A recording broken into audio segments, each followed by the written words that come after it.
And we're recording. All right. So, welcome to Zoom.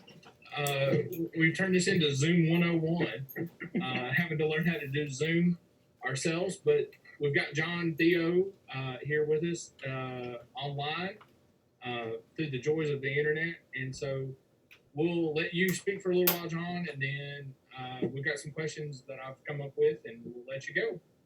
Sure. Well, I guess I would start. I didn't really have anything really super organized prepared. I was just going to kind of tell my story. Sure. How we ended up down in Southside, Virginia. My wife and I been married for 13 years. She'll kill me, but 13 years. And we met up north. I'm from Boston, just north of Boston, and we lived up there. And we wanted to get out of the rat race. We have 3 young kids under the age of 10. And everyone we know up north was either moving away or unfortunately passing away. So we knew less and less people up there. And it's one of the most expensive parts of the country to live in. So everyone thinks people make so much money up north, but everyone I know is house poor.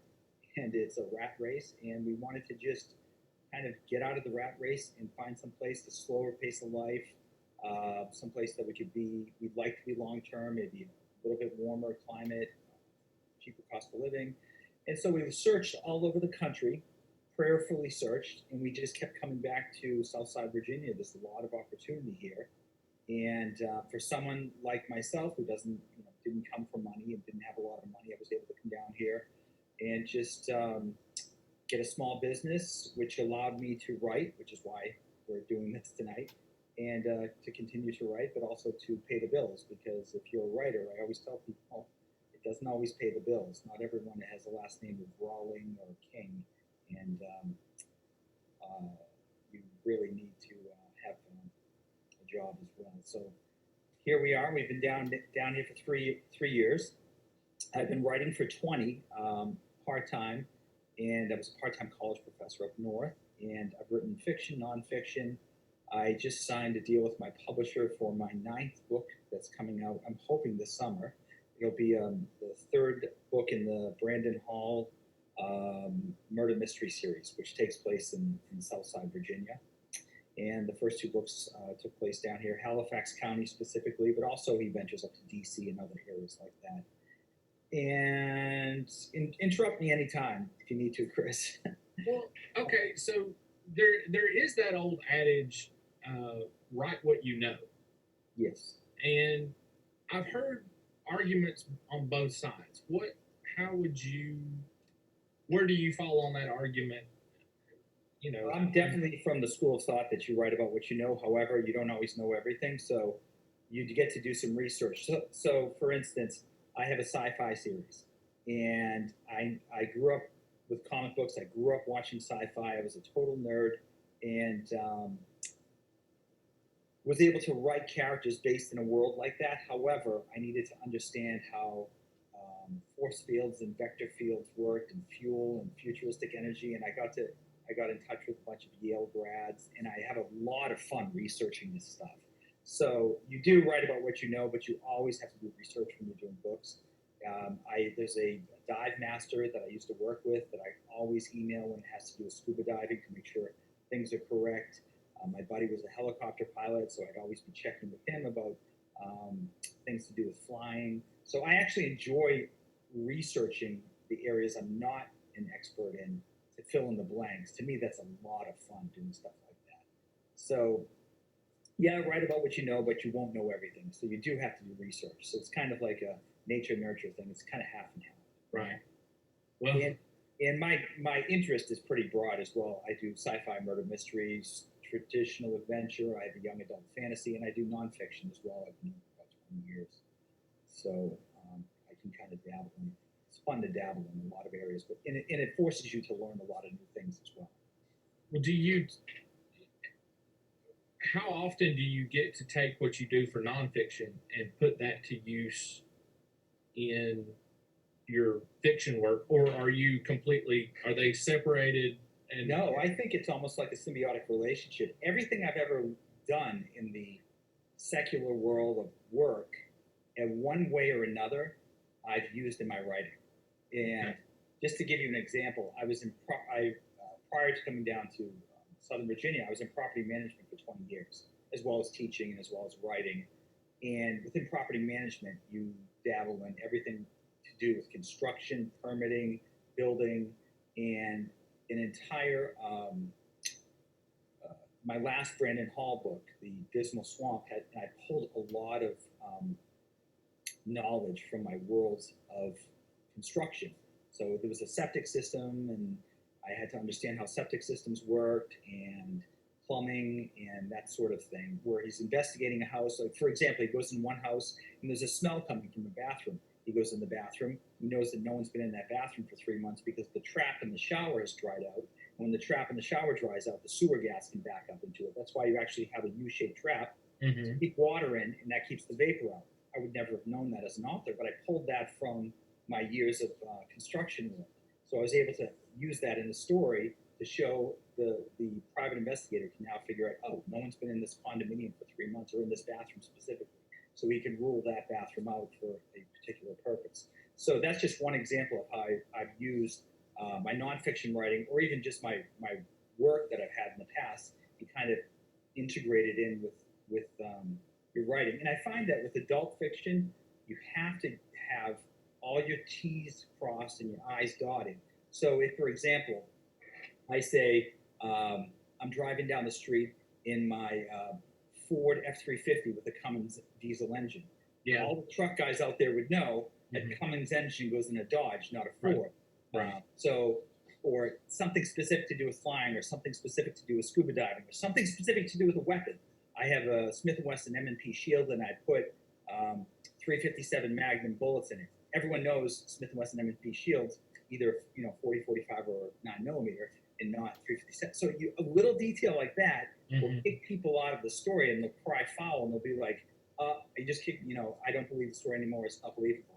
And you can have the most fantastical story out there with spaceships or superheroes, but if the logic doesn't add up, or the little minutia doesn't add up, people will cry foul, and they will take you to task for it. If a plant blooms in June and you say it's May and it's blooming, someone's going to read it. You've lost the master gardeners. You've lost the master gardeners. No, you made a big mistake. Yeah. Well, so switching gears just a little bit, I know you did screenwriting. Yeah. What is the big difference between screenwriting and writing for fiction? Switching gears a little bit. No. I taught screenwriting at the college level. I acted on TV a little bit in the past. I produced a short film, and I've been writing screenplays for years now. And to me, honestly, I find that screenwriting is so much easier to write than in fiction. So much. I would say the tiers of writing for me personally, for ease, would be screenwriting, then writing in first person, where you say, I did this, I did that, and then third person, he, she, they did this, and then maybe omniscient, where you're jumping into different characters. That's to me the tiers of how hard writing is. Personally, with screenwriting, you literally can buy software now. When I first started doing it, there was no real software out there, but now you buy software, you put in Chris, and you hit the tab button. It says, what does Chris say? And it's just, you separate the actions from the dialogue. Oh, wow. Okay. So Chris enters the room, and then says, Chris, hey, John, are you on Zoom yet? Okay, I'm hanging up my phone now. Chris hangs up his phone, and then you put a dialogue, and you just separate the dialogue, and you can't get into the characters' heads in screenwriting at all. So it's literally just action and dialogue, action, dialogue, action, and dialogue. And it's so formulaic. And however, screenwriting, unlike fiction writing, is very collaborative today. So unless you're a writer director, it's hard to get stuff made. I have 9 books. I'll have 9 books published, and I have a couple screenplays that I've been trying to market to get. It's so hard to just get doors open in Hollywood, or even in the independent film industry, even with a long list of credentials. So that said, it's easier to write, but 10 times harder to break into. I think getting a book published through a traditional publishing route is far easier than getting screenplay purchased or optioned, in my opinion. That's just my opinion. Okay. I'm sure other people have other opinions. I have a buddy up north who just writes screenplays, and he's never had one option, but he's been writing for years, and he's made it in film festivals. He's made it to like the top 3 a couple times. And to me, that's a huge accomplishment, huge in the screenwriting world. So to me, screenwriting is very formulaic, very simple once you get it, and there's software out there that'll actually help you to write it. I use Final Draft, and it's just so simple. You hit Chris, populates, hit enter, you write out what Chris says, then you hit enter again. It gives you the option. Do you want to do dialogue? Do you want to do action? It's so simple. Oh, wow. Almost like block coding. Almost. Yes. It's a lot of fun. It's a lot of fun. I had a lot of fun teaching it. But ironically, like I said, it's 20 times harder to break. Right. Well, you mentioned publishing and getting your books published. I know you're particularly proud of the publisher that you work with. Or proud might not be the right word, but I know you're pretty excited about it.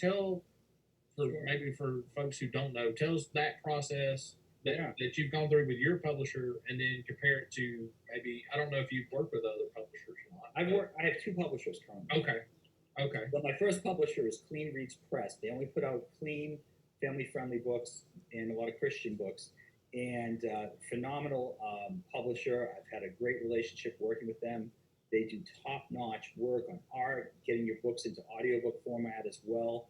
And I have 3 or 4 books published with them. And then I have a second publisher that's a division of Wolfpack Publishing. Wolfpack only puts out Westerns. But under the umbrella of Wolfpack Publishing, they have a Christian division where they're putting out my Brandon Hall mysteries, because the Brandon Hall stories do follow a protagonist that is a Christian. So all of my books are clean, family-friendly, no swearing, no gratuitous sex, but they do have violence in them. But the second publisher is, I think their Wolfpack's division is called CKN, like Christian Kindle, but it's under the Wolfpack umbrella. And then I have one novella that I self-published just because I wanted to see how that process worked and how much it's changed over the past decade or 2. And I have currently a middle grade book I may be self-publishing that I'm thinking about, because it's getting easier and easier, and a lot of people in the self-publishing world are making really good money now doing it. And not just they don't do it just for the money, but they have a lot of control over every aspect of it, from the art to when they launch it to how they launch it. Okay.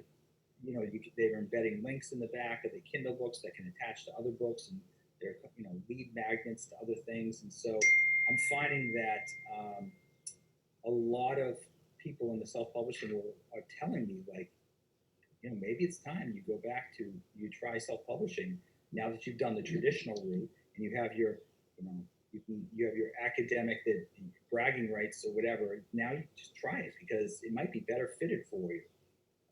So that's I'm thinking about doing that for a middle grade book I've just finished. So. Well, do you think that might be the trend of going towards? I mean, is it kind of the crest is coming, and then I think some floodgates are opening now with self-publishing, because it's not like it used to be. The novella I put out 4 or 5 years ago, and I put it as what's called perma-free on Amazon. And again, I was doing it as an experiment and using it as a lead magnet to lead to my other books. So you download this book for free, and it's attached to this other series, and the hope is that they'll buy the other series. And more and more people are doing it, which is good and bad, because it's flooding the market with a lot of people that their writing hasn't been edited enough, and that the quality's not good enough. But it's also a lot. The gatekeepers are being kind of pushed by the wayside, and so now people can put out genres that other people never would have touched in a million years, the traditional publishers. Just to give you an example, a few years ago, I was marketing a post. Was it post? This was years ago. I was marketing my young adult fantasy novel, and the agent at the time was like, "Oh, it's too saturated and da da da, and no one will buy it." And this was right after Harry Potter, J.K. Rowling finished her last book. So there's millions of people out there waiting for something to fill that void. And I'm like, "You're crazy." He's like, No, the market's too saturated. And then 3 months later, the what's the vampire romance werewolf series, Twilight came out, and Yeah. just filled in that gap. And like so many people just that it filled in that whole fantasy gap that was void for a short period of time because of Rowling when she finished the series. I think since then she's written more books, but there was a time 10 years ago or something she stopped writing Harry Potter, and I'm like, this is crazy. There's millions of people out there that want to buy these books, but again, I was hitting gatekeepers, and so I did get that my book published, but it's just that mentality that, oh, that'll never happen, that'll never work, and now you have all these crazy genres out there from diesel punk to werewolf, animal shit. Yeah, like, yeah, it's been interesting. We have the craziest genres out there because the gatekeepers are going away, and now the people on the street can actually do things. You know, think about it this way: you have all these new trucks coming up now that are all jacked up and all this stuff. It's because they've been watching what people do to their trucks aftermarket and then stealing their ideas. The same thing with trends in fashion years ago, where people were just buying pants. You know, I'm dating myself. So 20 years ago, people were wearing pants that were 10 sizes too big for them. And then the designer said, oh, we'll start making baggy clothes. And so you get rid of the gatekeeper, and people are just putting these styles and these ideas out there now. And so it's just a good time, if you're a writer with new ideas, to get it out there. With that said, the market is like completely flooded with self-publishing novels. I don't want to discourage people from writing. If it's good, it'll sell. But it is a good time. It sounds like it's, and again, I'm relearning more of the technology of self-publishing because I did it 5 years ago, and a lot has changed since then. So I'm thinking seriously about doing it for my next novel. Okay, and you said that would be out in the summer? Well, your next, the Brandon Hall Murder Mystery series is coming out, I think, this summer, and then after that, because the Brandon Hall series is 3 books long, and it's, like I said, it's clean, family friendly, but it deals with some heavy topics from like globalists, one world order to human trafficking. It was very heavy stuff for me, and so after this book comes out, I have a middle grade fun book I wrote with my daughter that I want to. Oh, right, okay. I needed a mental break from that. So that's okay. Well, that next. That leads me, I guess. You mentioned the density and stuff. How long do you think you can carry a Brandon Hall character, or do you see that kind of like you've hit the spot where you would like it to end, and then because I know you and I both have read Craig Johnson, and we've talked. I'm just in passing. We've talked about how his latter books are starting to kind of hit that point where it's like, okay, maybe you should. How do you see that happening? What I did with before I left the Brandon Hall series, I wanted to complete the arc that I've currently been working on. Okay. So it's kind of like Star Wars, where they talk about Jabba the Hutt in the first movie, they talk about him in the second movie, and then he meets him in the third movie, at least in the original series. The same thing with this. They talk about this globalist in the first book. They mention him again in the second book. He's in the background. You never meet him. You see a picture of him here and there. And then in the third book, you actually meet him. They come face to face. There's a face-off. So I've completed that story arc, but I am leaving the door open to going back and doing a new story arc. I left it open a little bit at the end of this third book, but it does complete the arc of that one wicked globalist schemes and how Brandon and him kind of came head to head. So with that, I moved on to this middle grade stories. I've actually written 2 books so far, the middle grade, and I'm having a lot of fun with it. But I may go back to Brandon Hall, but I wanted to make it so it was finished. So if I didn't get back to it for a while, people weren't left hanging. You know? Okay. To answer your question too, I don't know. I feel like there's a lot of material out there that I could. The cool thing about living in Southside Virginia is I have this private investigator, Brandon Hall, who's a cattle farmer. Normally PIs are ex-cops or living in a city like Spencer for Hire, and they're in Chicago or Boston or someplace. He's out in Nathalie, Virginia, dealing with like insurance claims on people that, burn their house down to get an insurance claim or something like that. Right. But the cool thing about this area is it's so close to DC that I can take this country guy and drop him into a global, macro, huge world problem because DC's only 2 hours away. Right. And so he rubs shoulders with senators. He rubs shoulders with other people that walk in the circles that kind of are interesting to a lot of people, like CIA type circles, but he's out in the country. It's a cool juxtaposition. You can't do it in other parts of the country, but you can do it here because of our proximity to DC. And no one else has done it, as far as I know. And so I do feel like there's a lot there I could come back to. Or I mean, and you might find that there might be some possibilities of that crime coming into your fictional Halifax County. I know. Yeah. You mentioned human trafficking. There's places where you see that and you understand that to be a big problem, and you say, okay, that makes perfect sense that it's there. But then you see places like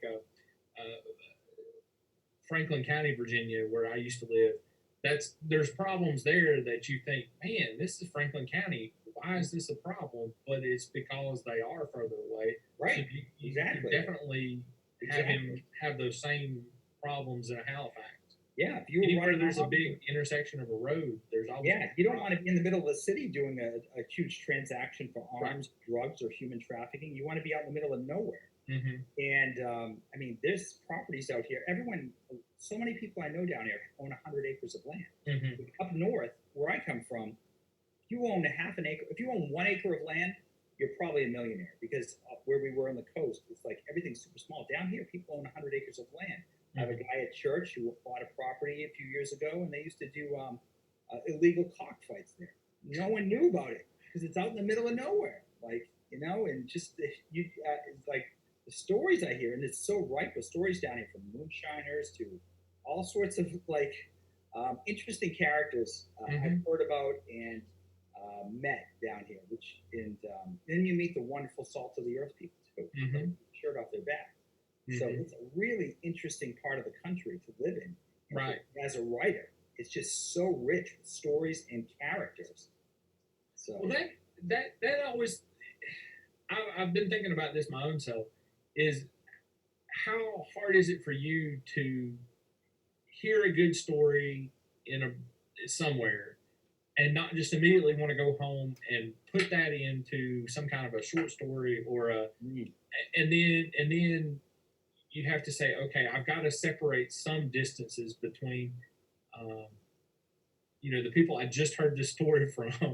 Not even, change the name, of course, but then how do you do that? How do you take that distance or put? Well, a lot of